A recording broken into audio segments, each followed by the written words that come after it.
Bricks সম্মেলনে বা ভারতে যাওয়ার ব্যাপারে এখনো কোনো সিদ্ধান্ত হয়নি, যেটি পররাষ্ট্রমন্ত্রী বলেছেন।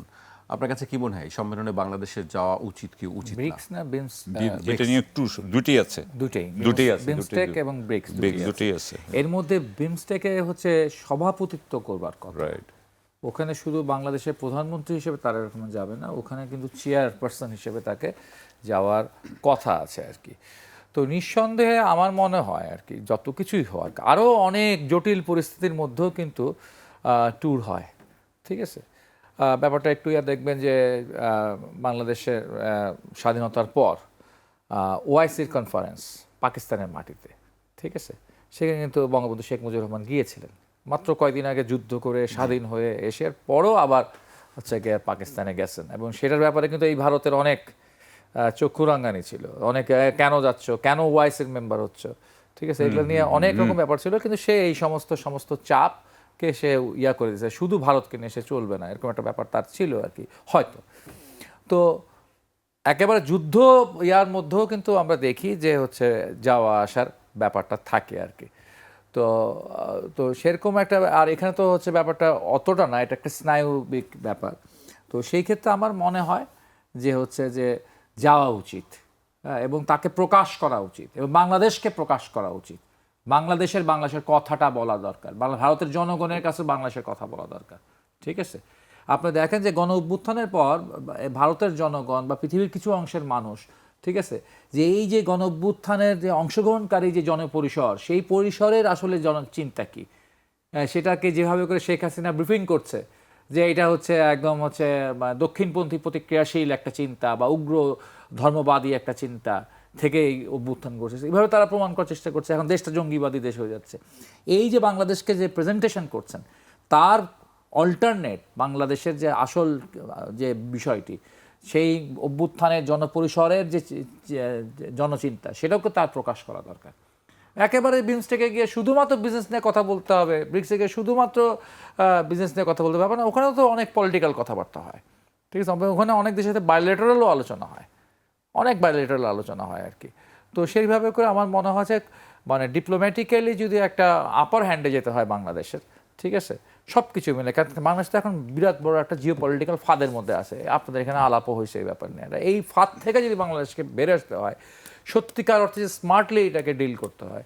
নগদ নিয়ে এলো হার না মানা হার অফার। সর্বনিম্ন 10,000 টাকা রেমিটেন্স নগদে পাঠালে থাকছে স্বর্ণের হার জেতার সুযোগ।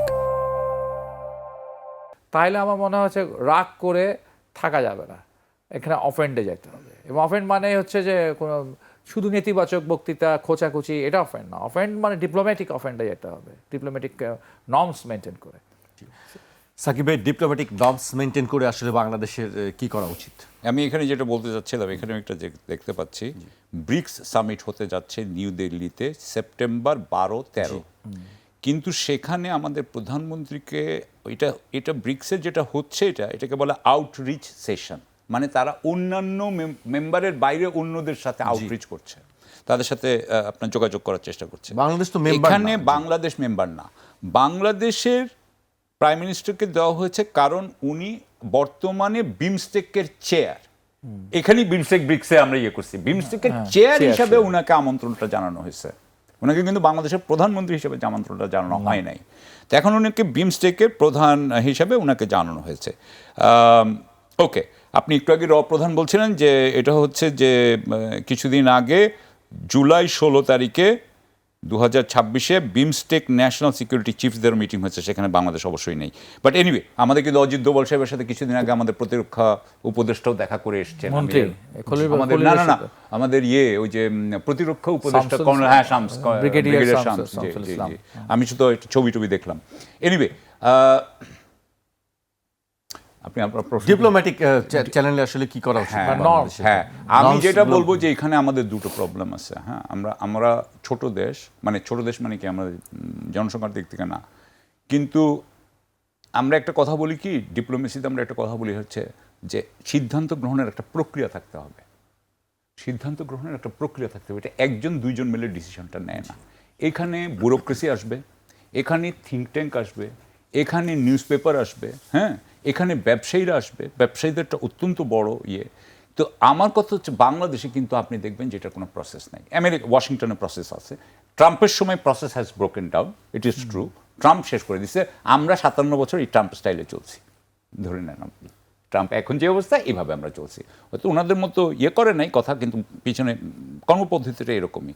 এখন আমার কথা হচ্ছে উনি এখন যাবেন ব্রিক্সের যদি যান, এইখানে কি হবে না হবে ডিসিশনটা নিবে হচ্ছে একমাত্র ডক্টর খলিলুর রহমান।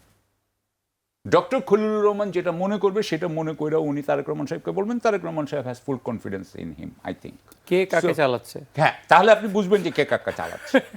এবং আমার কথা হচ্ছে যে ডক্টর খলিলুর রহমান জনগণের প্রতি দায়বদ্ধতাটা কতটুকু, সেটা রুবেল ভাই রুবেল ভাই ছোট ভাই বলতে পারবে যে কতটুকু। আচ্ছা, এবার আরেকটা কথা বলতে চাই, এখানে আরেকটা জিনিস আমাদের নাই, একদমই নাই, সেটা হচ্ছে we do not take any moral position. আমাদের কোনো নৈতিক পজিশন নেই।